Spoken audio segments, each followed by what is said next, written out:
Star Fox comes out tomorrow. That's so weird saying because there's no real subtitle to this, but the remake of Star Fox 64 comes out tomorrow, which is so crazy because this game was kind of just shadow dropped like a month ago, and they're like, hey, it's coming out in a month. But yeah, we're already here and the reviews are already in. So if you're new to this type of video, what I do is pretty much just gather all the reviews and talk about a good chunk of them and combine all the positives and negatives and tell you what a lot of people are just straight up thinking about the game, leaving it up to you to decide if this game is for you or not for you. But before we get started, make sure you guys leave a like and subscribe. We are still getting super close to our goal of 400,000 subscribers. You can make that happen today by leaving a like and subscribing. So let's see how many people we can get to do that today. Thank you so much. I love you guys. You guys are awesome. But let's dive in. One thing I'm gonna start doing now is giving a prediction before the reviews actually come out. And a couple of days ago, my prediction was that the main takeaways was gonna be it's gonna be too short, not enough online modes / maps, and it's gonna be around an 83.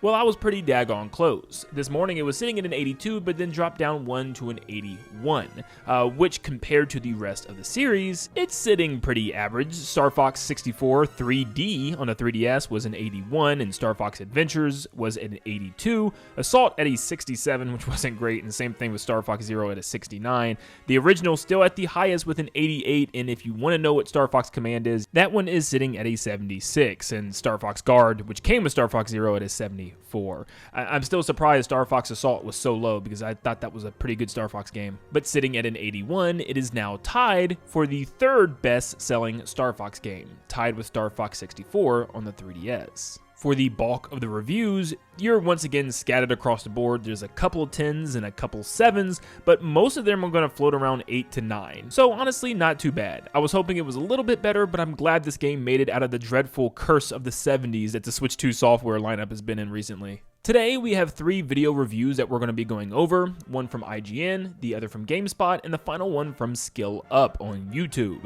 So let's dive straight on into IGN's review, and they start off by saying this is the best 20 hours of a Star Fox game that they've ever played. They had some pretty high praise for this game. About 20 hours to see every path and every gold medal for each difficulty. They said that the graphics looks absolutely fantastic, and I think we can all agree based on just the footage that we've seen already from Nintendo.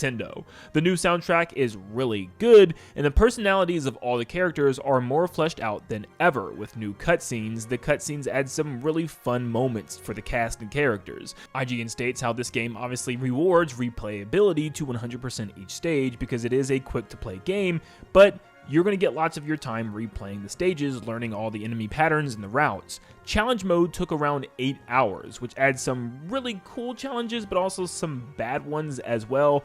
One challenge has you hitting only the weak point of a boss, which can be annoying because if you miss and hit one part of the ship that's not the weak point, you have to restart the entire stage all over just to get back to that boss battle mission.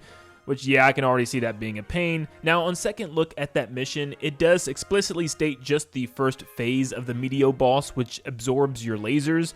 That one shouldn't be too bad since it's just that first phase, but still, yeah, I can see that being annoying if you just mess up or something. They claim it's not a lot of missions like this, but there are some. The multiplayer has 3 maps and 1 mode for each, which feels a little underwhelming. In its current form, you will probably only spend a little time on it, and they're hoping that maybe there's some updates to add more maps and more game modes later on, because what's there seems to be pretty cool, but there's just not a lot there to bring you back. You're probably going to go play more Mario Kart World or Smash Brothers at this point. But there is a new holo viewer that's pretty much like a new bestiary where you can learn about the characters and maybe even the enemies. I wasn't 100% sure on the enemies, but at least all the characters.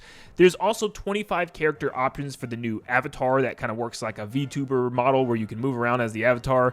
But what's strange about it is you can only choose the 8 main ones from Star Fox's team and Star Wolf's team, which means you can't choose any of the other characters to play with online. Now, you can play around with all 25 character avatars, but like on the home screen, you can move around with them and stuff, which is strange that you can't use their ships and use their character in the multiplayer. I don't know. Stuff like that is just so strange to me. It's almost like Nintendo just didn't develop the character models or maybe the planes to be playable, which kind of stinks. But anyways, outside of experimenting, mouse mode wasn't worth it, and the same thing with co-op, and IGN finishes it off by saying it is an 8 out of 10. The new coat of paint is great to experience again. It has fun replayability, but wish the new modes went a bit further. Now, our next review comes from GameSpot. They didn't go super in-depth and add too much more than IGN's. They just kind of, recircle around some of those points I've already mentioned. But they say, if you already played the game, it feels kind of like deja vu, which I know can be strange to hear for a remake, but I mean, that's Nintendo's fault for remaking this game yet again in this same story we've heard already 5 times over.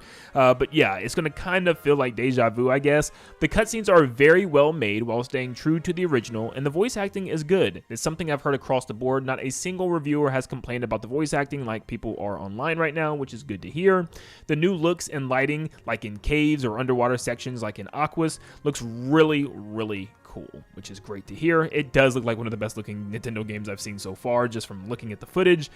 Being able to track what paths you already took would have been nice. That is not an option here. It's easier to miss targets as well because of how much is going on the screen. It can be hard to tell where the enemy is sometimes, and boss battle weak points are not as obvious, and they mark that as kind of an upsetting point, where personally I think it's more of a positive, at least for me, because I feel like making giant glowing weak points on a boss battle makes the game feel a little unrealistic, which we're already talking about a game with, fighting pilot animals, but it's still, I think it's a nice touch to not make it as obvious and have the player really try to figure out what you're doing. But GameSpot's verdict is the best way to jump into Star Fox, but the OG still holds up just as well, which makes it hard for them to recommend, and they give the game a 7 out of 10.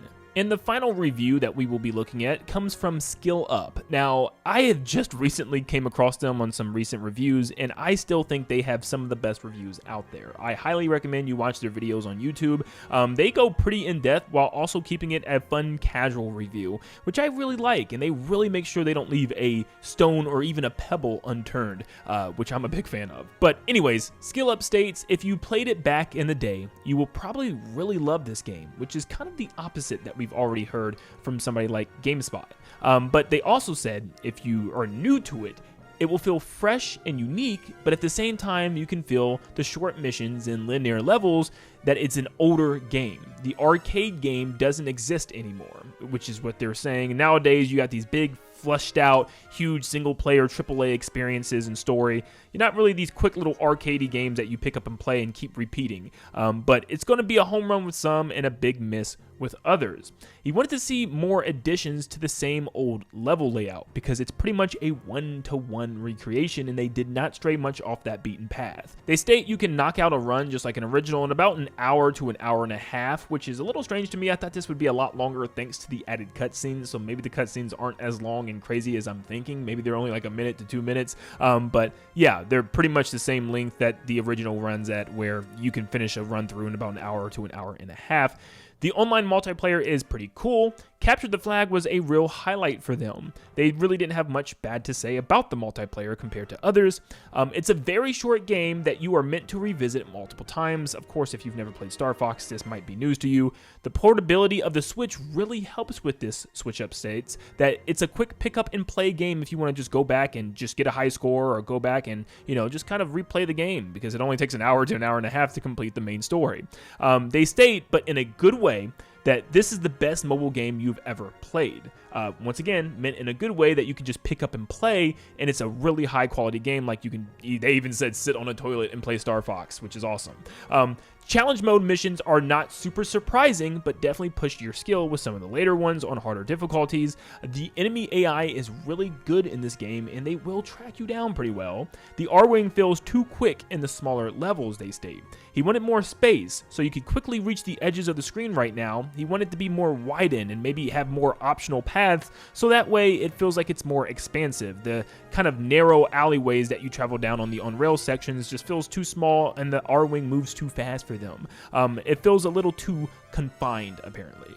Skill Up's main complaint that they keep finding themselves come back to is the fact that the game is just a one-to-one recreation, which might be really good for others, but since it's been done already on the 3DS, it just feels strange that some of the missions could have definitely used an upgrade and they were left unchanged. Like the Area 6 mission, where you're just kind of flying around in a circle shooting stationary targets. Sometimes the levels are a little too faithful to the original, which he found to be a problem, which I can definitely understand, because for the Ocarina of Time remake, I don't want it to be an exact one-to-one recreation information. I want some stuff added, especially since it's already been remade.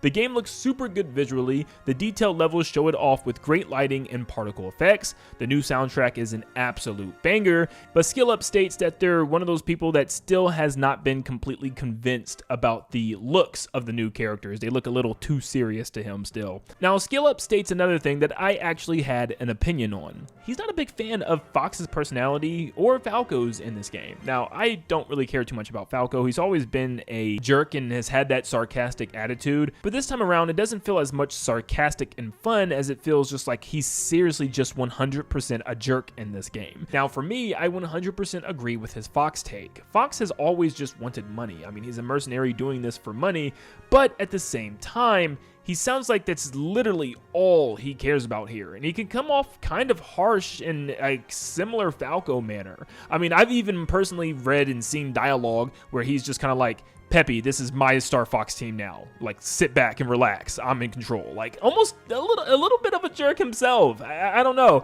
I've also felt this way. I'm curious to see how the rest of his personality unfolds in the full game. But I was not a big fan of how Fox was talking in this game. He doesn't sound like that confident, strong leader that's ready to, take on the task. He's just like, I'm here to get this done. Almost like a Star Fox Adventures personality for him, which I definitely didn't like. And SkillUp states how this is just a game that's making them look forward to the next game still, because he really wants a proper sequel follow-up. Technically, we've gotten some, if you think about it, I guess like Star Fox Adventures and Star Fox Assault.